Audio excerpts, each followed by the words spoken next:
Good evening to you, Professor Jen here. Looks like God is illuminating over my head here with this light. Let me see if I can readjust this. Thank you to Captioning Services for everything that you do for us. Week number 8, Seminar on Sexual Violence and Women in Crime. Tonight's a big combo, Pink Mist Productions. So we're really getting off on our technology here because so many things are starting to overlap in both classes, and I have so many of you in both of these classes that I thought I would offer something with more depth this evening to address so many of the questions and comments that most of you have put up. The first thing I want to say is that I'm planning on being at the senior luncheon on Friday at 12 o'clock, 12:15, and I'm going to have to leave shortly thereafter because I have another previous commitment, but I look forward to seeing all of my senior students and, of course, anybody that wishes just to come to the building to say hello. And I don't like to say goodbye. Goodbyes bother me, but I guess we'll just say till then, and I'd be thrilled to see anybody that shows up. So tonight I'm going to tackle a couple subjects for you that have come up in the readings as well as in the classroom chat. So the first thing I want to discuss is foster care. So many of you seem very compelled by this whole notion of foster care. It came up in Seminar on Sexual Violence, and it also came up in Women in Crime. And very often what happens, and I say this to you from my own experience, is that in a foster care situation, it's never usually Monday through Friday from 8 o'clock to 4 o'clock in the afternoon in a business day.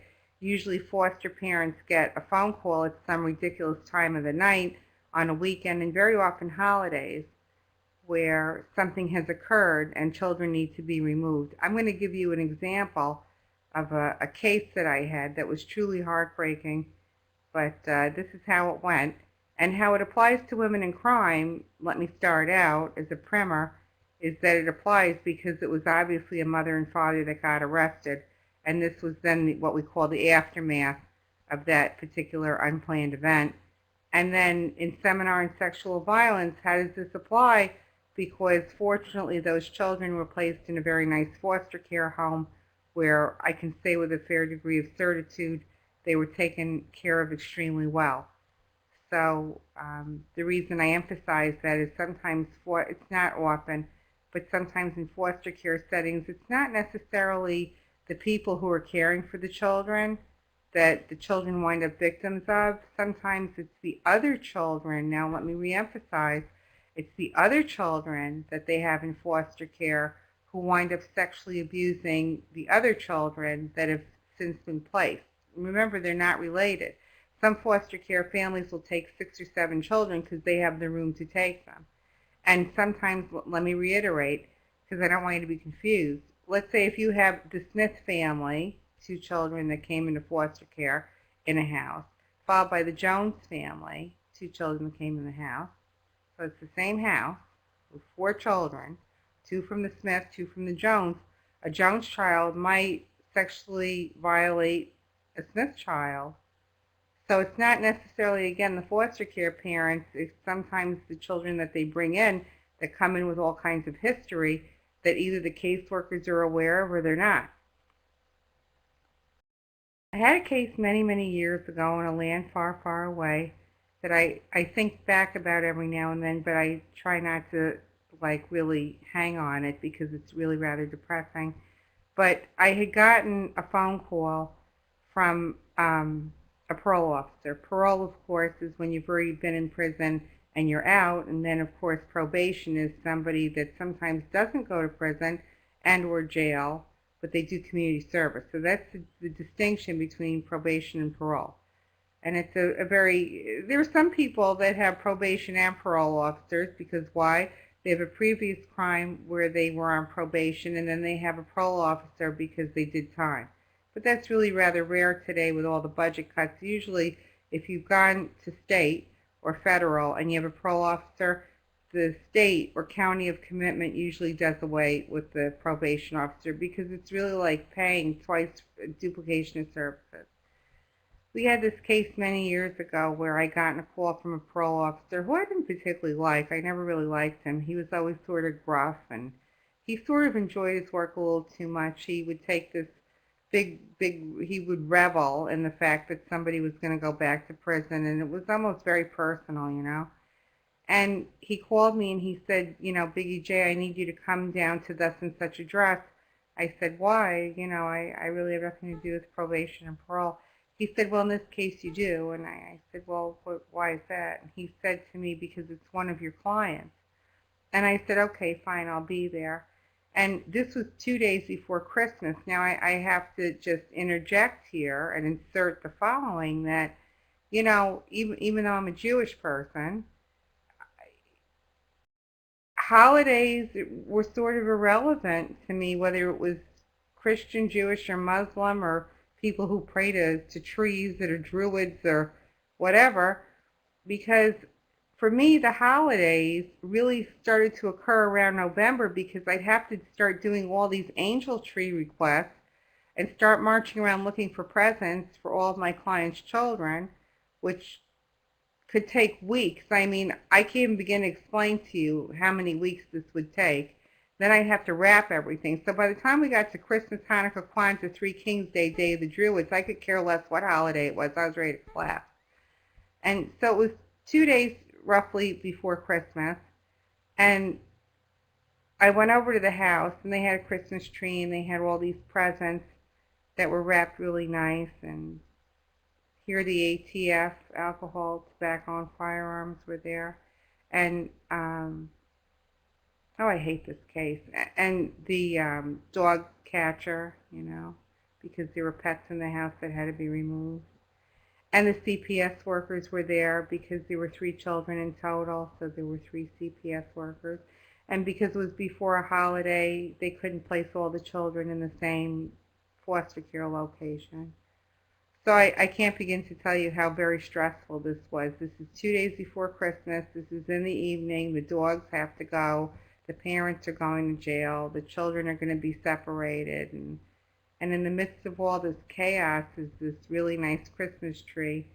And it's all lit up, and it's got tinsel and garland and a cute little angel on the top, and just all these presents, all around the tree. And for a moment, from my perspective, it was a relatable moment because, I'm a multicultural and multi-religion household, and in my house at the time was a Christmas tree, menorah, whatever, and it was a similar scenario.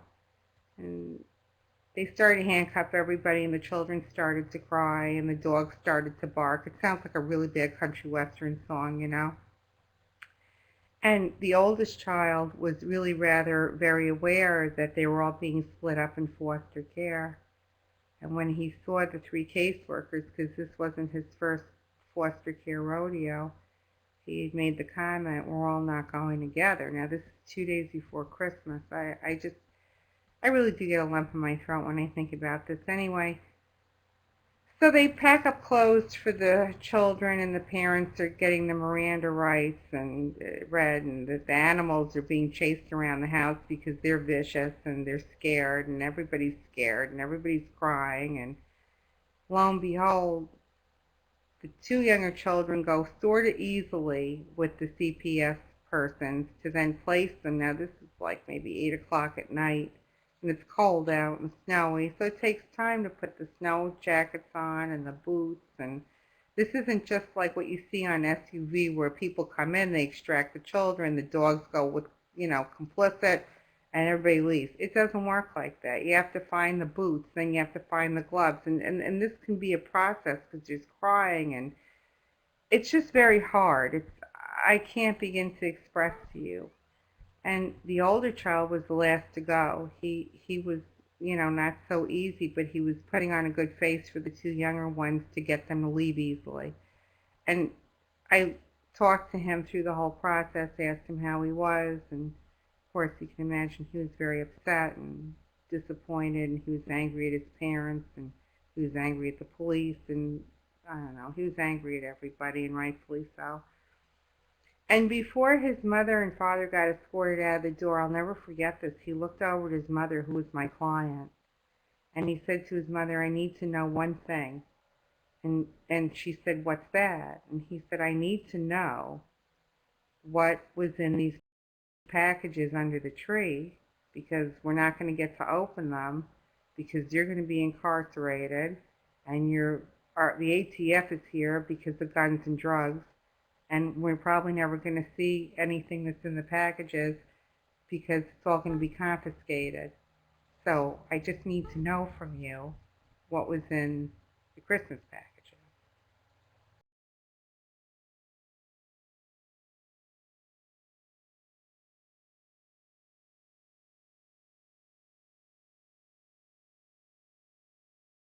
So his mother proceeded to tell him whose package had what in it, and it was just so pathetic because I watched all these ATF people take out these packages that probably went to the package room, evidence room, that I'm sure had to be open, because I have heard of cases where people are very industrious and they hide very often large amounts of drugs, just like we discussed in Muling. They hide large amounts of drugs or firearms in gift packages. I'm going to tell you about a funny case I knew of, and you can look this up online because this case really did occur about 2 years ago. But so they had to take everything into possession, but this kid was so driven that he really had to know what was in these packages. And he had said as he was leaving to go out to the car, I said, I mean, like, what do you say, you know? And I said to him, do you feel resolved in this? And he said, well, when I get to speak to my other siblings on the phone, I'm going to let them know what our potential presents were, and we're just going to have to enjoy the fact that we came this close to getting them, and that's going to have to be enough. So, of course, you can imagine what went on. The next day I was very upset. It was like Christmas Eve, I'm back at work. And I had said to Rufina, who's a dear friend of mine, and she was a colleague. She at one time was a client. And I had this very stringent policy that I would hire clients, because what was the point in me cleaning clients up and helping them and then sending them out to find jobs? It would sort of be hypocritical not to hire the people. And so in my center at the time, I was one of the very first welfare to work sites that hired their own clients back. So it was like unheard of. And she could see I was upset. She always had a very good read on me. And she said, "What's the matter?" I said, "It's just really bothering me with these Christmas presents, and the three kids are separated, and it was very uncomfortable yesterday." And I started to reiterate to her what had happened, and she was just shaking her head because she knew, these things happen where people put the drugs or the gun in the Christmas presents. I've seen people put stuff in birthday cakes to elude police. I could write a book just based on where people hide things, but that's a whole other story. And so she said, what would make you happy? I said, what would make me happy is if the ideal world is if we could run out to Walmart and at least duplicate one of these presents and rewrap it and get it to these kids in foster care. And it sounds like that's not such a big deal, but it's the day before Christmas. All the stores are packed. The money had to come from someplace, like my wallet. I have my expenses of my own. And you have to like fight the lines. Then you have to see if the stuff is still left over in the store. Then you have to go wrap it. Then you have to call social services to find out where the kids are placed. Then you have to hope to God that their caseworker is working and can deliver the packages. I mean, I'm explaining this to you in pieces because it's not so easy. And lo and behold, we were able to make some things happen. I was very, very happy for that. But there was a case, just to change the venue for a moment, there was a case, I believe it was either LaGuardia or JFK Airport, where a woman from one of the South American countries now picture this, brought a roasted chicken, like the chicken you see in Wegmans or a grocery store that's cooked on a spit like a barbecued chicken. She stuffed the chicken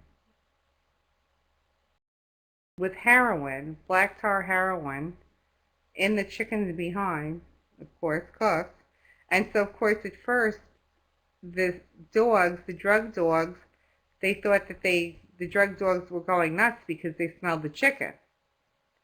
The reason the drug dogs were going nuts is because they smelled the chicken and the black tar heroin.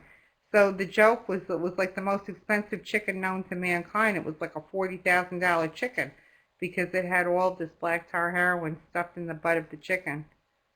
So, I mean, really, if you want to look up online crazy people, crazy situations where people have stuffed items, they could certainly do that. I've seen people put stuff in blow dryers. I mean, I could just do this all day with you.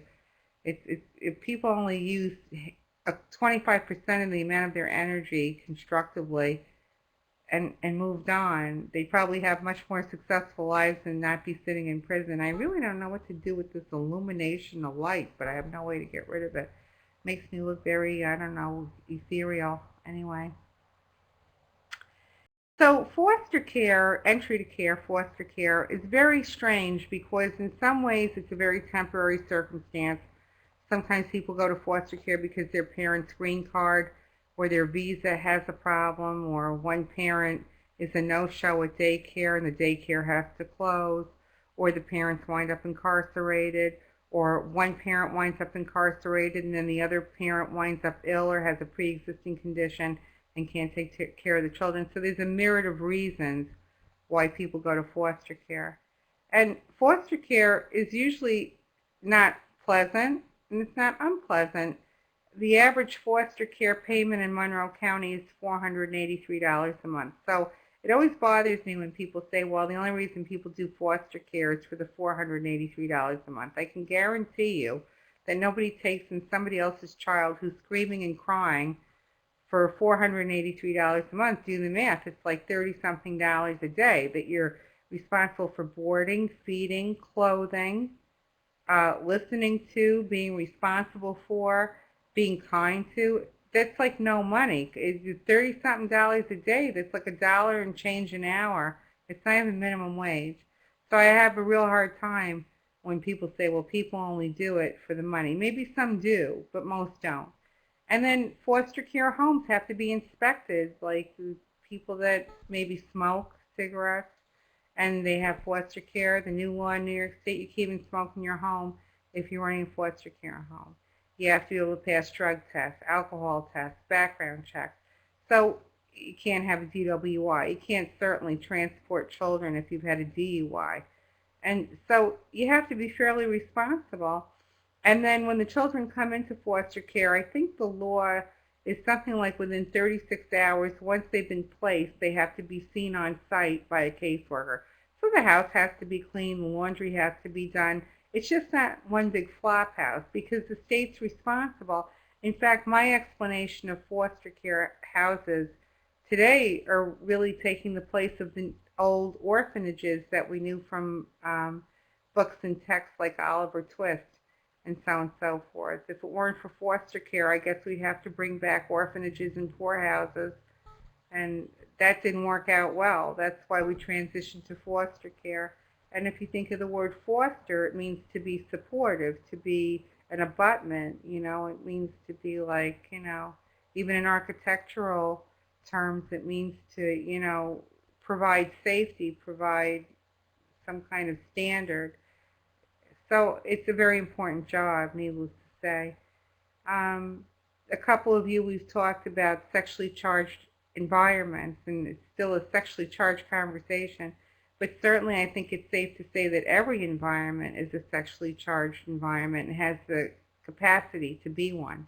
And then when we mix alcohol, we mix drugs, and we mix maybe some mental health issues, which a lot of you didn't touch upon, but certainly if somebody's not in their right mind, if they're not functioning to the best of their capacity due to depression, anxiety, stress, PTSD, et cetera, okay? For my psych majors, psych minors out there, if they have schizophrenia, bipolar, et cetera, some of our more serious conditions, we mix these into the whole scenario, plus people that should be on medication who are not taking it, or people who are on medication and taking it may be helping themselves to more than they should be taking. These change the environment. In the military, certainly, I have a few of you in the military, in both classes. And in the military, it's a stressful environment, and sometimes there's some hostility within the military about men and women serving together, or sometimes there's just some inappropriate behavior on both parties, both genders, etc. And so every environment ultimately can become a sexually charged environment. I was just speaking to somebody today before taping this, where we were talking about a divorce case that we were just comparing notes on because it's nasty and it's messy. I've never really heard of too many good divorces, but this one ain't good at all. And we were talking about, how one party is still like having sexual expectations of the other party, and clearly this whole marriage is like ending. It just seems so peculiar. But even in this hostile domestic situation, it's become a sexually charged environment, and there's a lot of discussion and pushing out of the bedroom who's staying, and if you're staying, this is what my expectation is. So it doesn't even sound, realistic, but this is what goes on in people's lives. So I thought it was interesting that so many of you talked about that and seemed to be, I don't know, very interested in discussing that topic as well. And then finally, the one topic that so many of you have commented on in the chat class, as well as the sidebar, is this whole notion, it does apply to both classes, about funerals with inmates. And certainly in Seminar on Sexual Violence, if an inmate, whether it's a male or female, sexually abused a party of the family of the decedent, or the decedent, meaning the dead person, the Department of Corrections is not going to let the inmate go to the funeral. That's done, okay? But in the event that that wasn't the occurrence, or there wasn't a violent assault against any of the parties, it's really up to the Department of Corrections and case by case to decide in a very short period of time if that inmate can and will be going to the funeral. I have seen funerals where the inmate, whether it's a man or a woman, will be coming in after everybody's left, so they don't have the opportunity to grieve with the family as we would in a traditional funeral where everybody gets together and has some time together.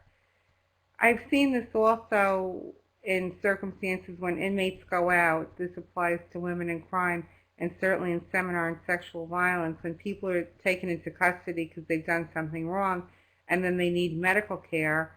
It becomes an issue sometimes if you have the right staff to take the person to the hospital, who's going to take the person to the hospital, and then you have to remember you just can't leave the person there.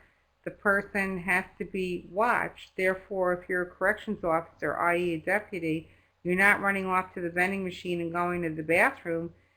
Very often, if the inmate physically can't be restrained to the bed rail with handcuffs, very often the deputy is handcuffed to the inmate, which means when they pee-pee, you pee-pee. When you have to go to the bathroom, they're there with you. You really have no privacy whatsoever. This doesn't happen very often, but it does happen on occasion. I remember a case, a friend of mine worked for the Marshal Service, and she worked with a woman, an inmate, and they got on an airplane to go to a funeral. And the inmate said, I have to go to the bathroom. I mean, you just can't cut the inmate loose on the airplane to go to the bathroom. So here the two of them handcuffed together, and you know how small these bathrooms are on an airplane, and the inmate went in there to sit down, and here the deputy marshal is just standing there handcuffed to her hand. It was a woman. And then, of course, she went to wipe her private area, after she went to the bathroom, and as my friend said, thank God she didn't use the hand that the two of them were joined with the handcuffs. So she sort of had a free hand. But in the event that it ergonomically didn't work out that way, I guess my friend, the deputy marshal's hand would have, I guess, cascaded with the inmate's hand and her ability to manage her personal hygiene.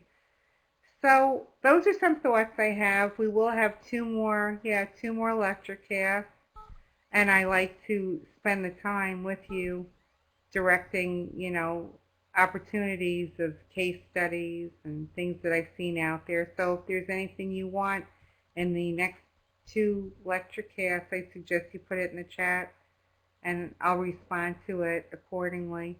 And I look forward to reading all of your papers. Some of you have already sent me your papers. They look beautiful.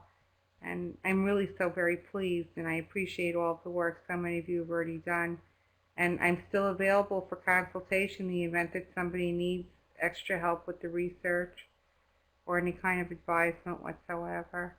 And as always, it's a pleasure letting me come into your virtual worlds. I've had such a good time with this business, with this online teaching, and I'm so flattered that so many of you are joining me for domestic violence in the fall, and some of you are joining me in seminar on sexual violence in the fall as well.